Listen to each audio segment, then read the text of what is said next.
It's not some big secret. I don't really care about the Camaro. The first gens are cool. The second gens are getting a little bit more appealing to me. But beyond that, I don't care. Camaro, take it or leave it. Whatever. This right here, this is the latest one. This is the 6th generation Camaro. And it might just be the one that completely changes my mind about this car.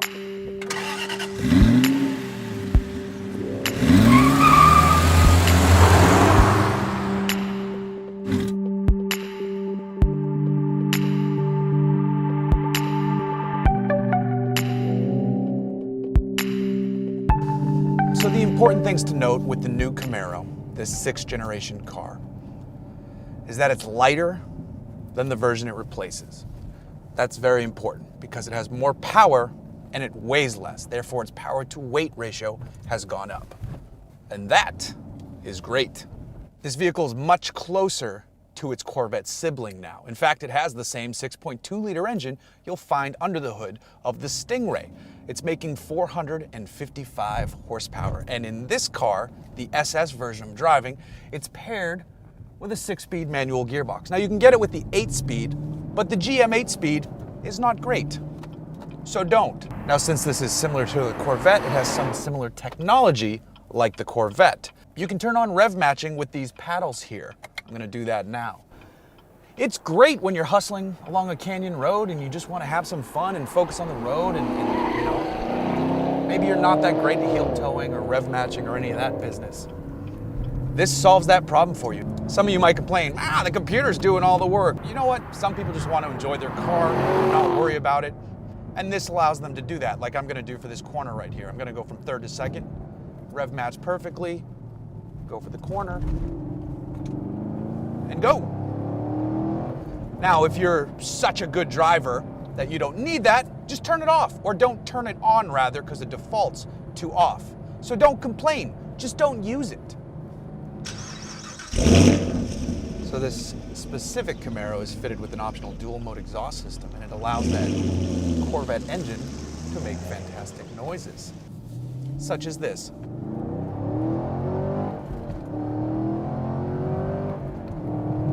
That sounds pretty darn good, I'd have to say.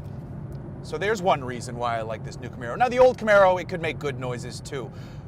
But how this Camaro is using all of its technology is what makes it great. And the fact that it is riding on the Alpha platform is really the coup de grace here. I loved that Cadillac ATS-V. This is essentially a Chevrolet version of that car. So it's a little bit less expensive, but it's just as good, if not better, because its price to power performance ratio is much better. The seats in here are fantastic. The steering wheel is much better. The visibility still sucks. It's still terrible. You can't see anything out of this car. But everything else about it is great. From the center stack and the infotainment and all that stuff, it's fitted with an optional Apple CarPlay system, which I don't really love CarPlay, but the technology is there. It's evolving. Chevy's giving this all of the latest bits and baubles that people do want out in the marketplace. Look at this. I love this part about the car. I'm 6'3". I'm not a little guy. But the belt line in this car is so high that if you wanted to rest your arm up here, it's basically like at my ears. Now, if I was a short person, I can't be the cool cruising down Pacific Coast Highway guy that I'd like to be in my Camaro because, you know, my arm's up here, God damn it. So this is ridiculous. I understand modern cars, belt lines are going up, but come on, that's absurd. And it lends credence to why this window, you can't see anything out of it. The steering is very heavily weighted, but in a good way. It feels proper for the car. The clutch is nice and heavy, as it has to be with a big V8 engine making this much power. The manual gearbox slots in neatly into all of its gears. You're not going to miss a shift with this thing. It's not a 7-speed. You're not going to, find yourself in the wrong gear. It's a regular 6-speed gearbox, so it works just fine. Brembo brakes at all 4 corners. This was wearing optional wheel and tire package, so it's got Goodyear, I believe they're F1s on the outside. So you got plenty of meaty rubber. I'll put the size up of the tire right here because I don't know it off the top of my head. It's a pony car, muscle car that has transcended into the sports car world. Motor Trend says it's better than the BMW M4, and I haven't driven the M4, but everything I've read about the M4, I want to believe all that. I think they're probably right. I've spoken to people who've driven both and they agree with that same conclusion. So it's not just Motor Trend picking that one car. Now, performance-wise, this car has jumped up. 0 to 60 is right around 4 seconds. It'll run the quarter in just over 12 seconds. And those are great numbers. And it's a great starting point for all the various Camaro iterations we're going to see. Our man Bradley got to ride along in the ZL1 and it seemed like it was pretty darn nuts. The next Z28 should be unreal. This car here is already just a few ticks off, not seconds, but just ticks off the performance metrics that Chevy engineers were finding with the last generation Z28, which was a crazy car. From its, spool valve suspension to its carbon fiber wheels to all the stuff that thing had going on. So if this is already right near that level, the baseline for Camaro performance metrics for the other versions is going to be crazy. It's a good thing Ford and Shelby teamed up for that GT350 because they're going to need every little bit of it to compete with the Camaro.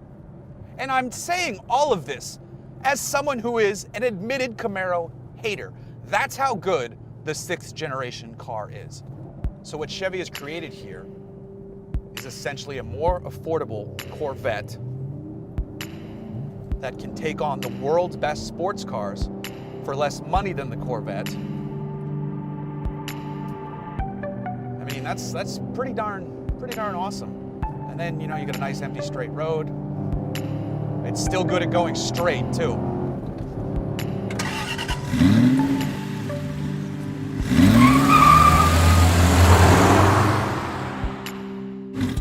Is there anything more I can tell you about the Camaro?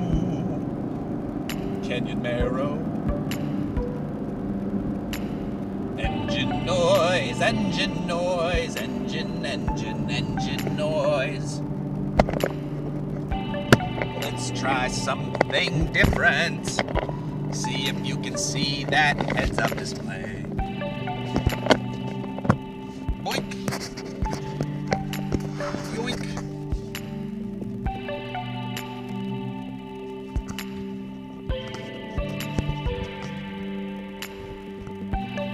Click. Canyon Marrow.